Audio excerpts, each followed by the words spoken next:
Haki ya kwanza ni haki ya kuishi, the right to life. Haki ya pili ni haki ya kupata chakula, the right to food. Kila Mkenya mpaka awe na haki ya kupata chakula kama yeye yako ana njaa. Tatu, the right to health. Haki ya usalama ya afya. Right to health. Kila Mkenya kama yeye ni mgonjwa, ana pesa au hana pesa, aweze kupata matibabu ya kutosha. 4 ni the right to education. Haki ya kupata elimu.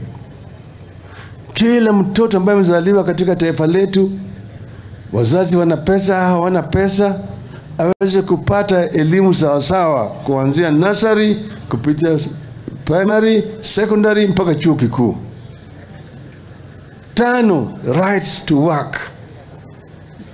Kila Mkenya ambaye amefika umri ya kufanya kazi aweze kupata ajira ili aweze kupata riziki ya kupata chakula ya kulisha watu yake, familia yake. Haya ni haki muhimu zaidi katika chama chetu cha ODM, a social democratic movement. Kwa hivyo hawa waandishi wa habari kila mara kwa mara wanasema ati vyama vya Kenya havina sera na kadhalika. Sijui wanasoma wapi. Sisi ukiweza kusoma manifesto yetu, tuko na sera sanifu kama ODM. We have a clear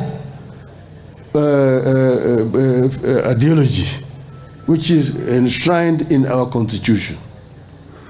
So we want to bring these changes. Hiyo ni sababu tulisema wakati tulikuwa tunafanya campaign, ati tukishika hatamu ya utawala, kwanza tutahakikisha kwamba Wakenya wote wana chakula ya kutosha. Na yule mtu ambaye hana chochote, yule maskini ambaye ni hohehahe, hawinde, atapata nguruwe 6 kila mwezi. Na wale wa mama ambaye wana watoto na hawana mabwana, single parent mothers, tulisema watapata msaada kutoka kwa serikali. Kwa upande afya, tulisema tutaleta baba care. Baba care.